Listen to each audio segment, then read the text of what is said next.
Back here with more Digital Trends Live. Thank you, everyone, for tuning in today. I got to say, there is a theme that has been established for today's show, and it is denim.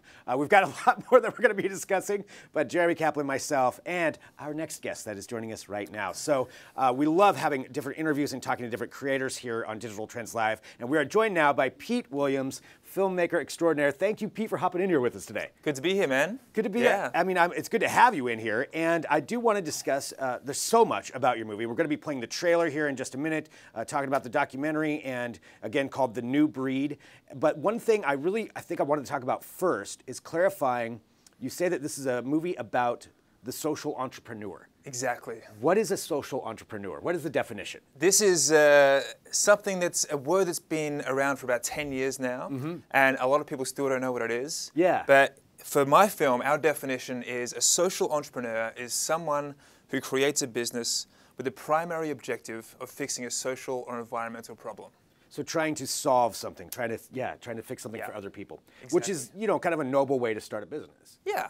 I mean, but at the same time, it's a business. So exactly. Yeah, and so how that all works. Well, why don't you walk us through what this documentary was about? Like what you did for this. Sure. Well, about 6 years ago, I had a TV show called Makers, which was about young entrepreneurs around the world making things with their hands. And I noticed some of these makers had some kind of social impact built into their business. Okay. And I thought, that's an interesting idea. Maybe that could be something to explore later. Right, so you're doing this, so you're doing the television show, meeting all these different people. And where was the television show? It was on Channel 4 in the UK. Okay. It's kind of like the HBO of Europe, Channel 4. Nice. Yeah, congratulations. Thanks, man. That's huge. Yeah. So you're doing this and you're meeting all these different people and thinking maybe there's a theme here that could work for a movie. And we're gonna play the trailer here in just a minute, but just to talk about this, what did it take to get this movie made?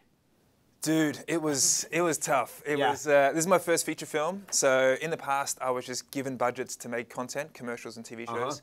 And this one I had to fund myself. So I had to learn how to raise money for feature films. That's a lot. Develop a feature film and then shoot it and edit it. It's been 3 years in total. 3 years in the making for this. And how did you choose who it was you were going to film? How did you choose your subjects for this? Yeah, so I spent a whole year traveling around the world meeting social entrepreneurs. I met with over 100 people. Wow. And I just tried to pick the ones that were most engaging on camera, someone that the viewers could fall in love with and really be engaged in their story, and different businesses. So the 3 businesses that I chose are very different life cycle stages of their business. One's a startup, one's 10 years old, and different products. Yeah, and different kinds of people that they're helping. And I know, like you said, you went all over the world. So I know in this movie, it's featured in several different places. Yeah. Where all did you go in this? We spent some time in Uganda, Chile, Peru, Guatemala, Haiti, Canada, and all over the USA. Wow, that is crazy. That is a lot of traveling. Yeah. So I can see why that took a long time to make. Well, I want to come back and talk about more about this, and we can take comments and questions too, because we're broadcasting live. So I want to see what people want to say, what your questions are about this. But why don't we go ahead and roll the trailer, and we'll get a better idea, I think, for everybody of what's going on in the movie, and come back and talk to Pete some more.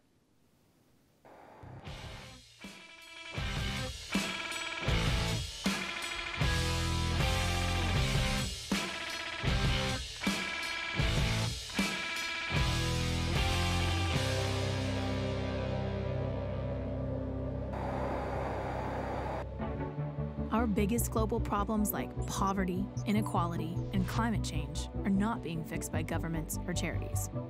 Business has been corrupted, putting profit before people and the planet. Our generation has learned that protesting, occupying, and boycotting is not enough.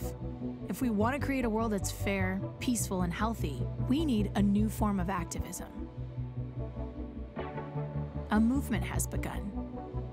Young entrepreneurs are combining the best parts of business and the social sector to tackle the world's biggest issues.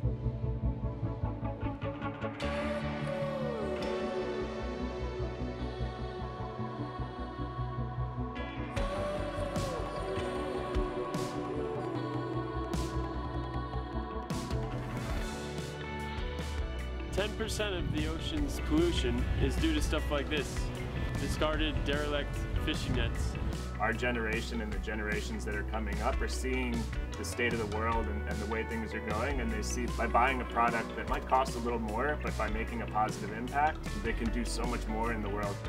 We made a 25-inch plastic cruiser skateboard, and we've sold a couple thousand of them to this point. Last Saturday was the first graduation ceremony that I was able to be a part of. It's hard to put into words how special that was. Getting to hear some of the stories of our graduates that have actually graduated out of our programs and who are standing independently on their own 2 feet, that is the realization of our vision.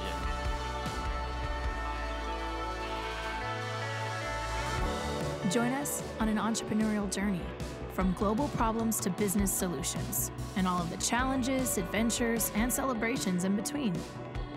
Social enterprise is an idea whose time has come, and the future of business has never looked so good.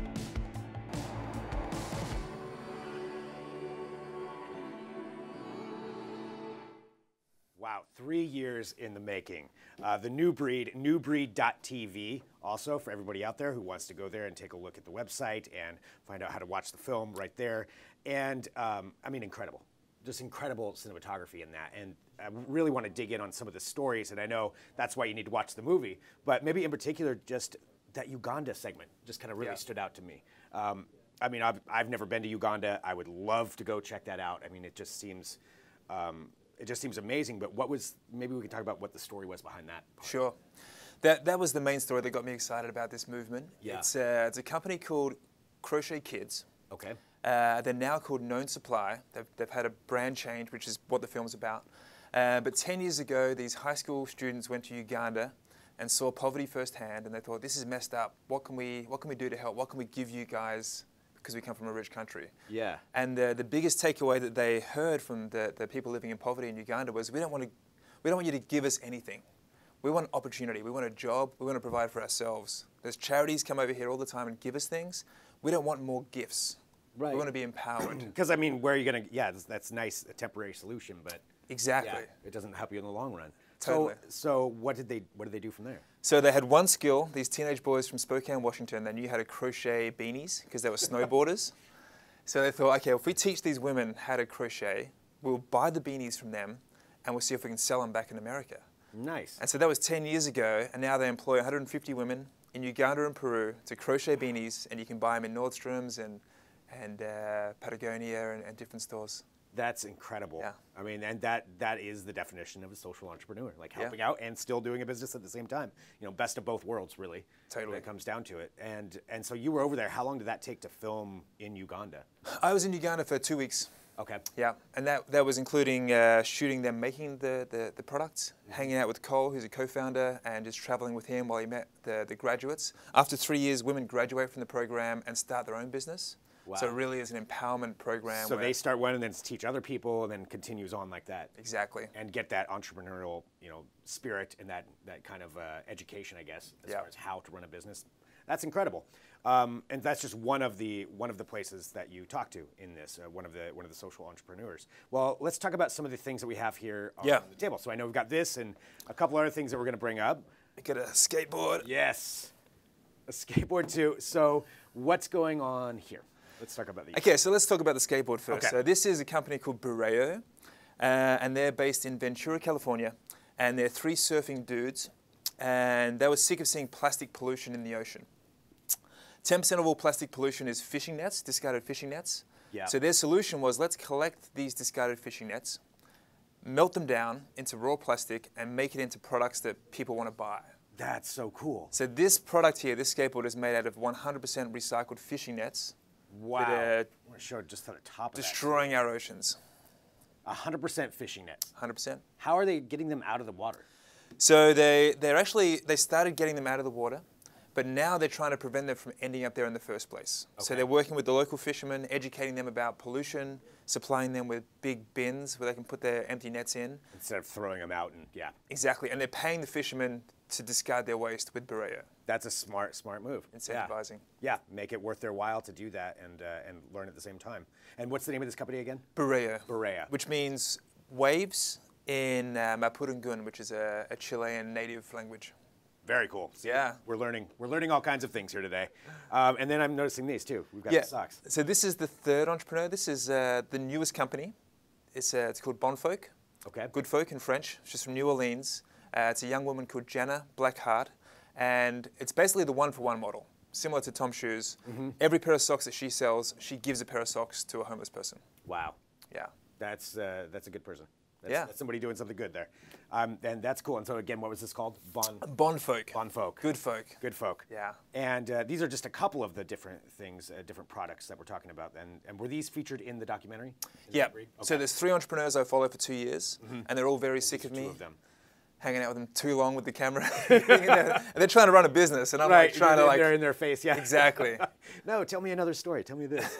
Yeah. Well, and again, the New Breed, so newbreed.tv. Exactly. That's the place to go. Yep. For people to check this out. So what's next for you now that you've done this? 3 years of your life, in this film. Where do you go from there? Yeah. So. Take a break, or do you start in on something else? I'm not very good at taking breaks. Yeah. So I'm ready to jump straight into my next project. And I mean, The New Breed was such an intellectually difficult film to get my head around. This whole social enterprise movement. Right. Well, and just interviewing 100 different people too to try to find Yeah. the right subjects. That's a lot to process. It was big. And it's got political undertones, economic undertones. It was a big topic. So my next film, I'm going to keep it pretty simple. Okay. And it's a feature film about emo. About emo. Yeah. Like emo music. Did you have an emo phase? Yeah. Yeah, I shouldn't admit that. I'm admitting lots of things. Yes. No, absolutely. And there's nothing wrong with that. But yeah, It's cool. Yeah, I had an emo phase. There's pictures out there. Is more what I'm worried about. But so what about emo? What about emo in particular? Well, there's never really been a film about this amazing There's- music. Yeah, because I was going to say even the definition emo is pretty broad. I feel like everybody's kind of got their own definition of what it is. Totally. Yeah. Whether you're going to the goth side or you go to I don't know. There's all kinds of different definitions you could have. So that's interesting. So you're going to follow like the bands on it and. Well, I'm going to go back to the 90s Okay. and talk about emo before it became sweeping fringes and self-harming and nail polish. Yeah. Go back to like The Promise Ring and Braid and Yeah. Jazz and all these amazing bands that never really got the attention they deserved.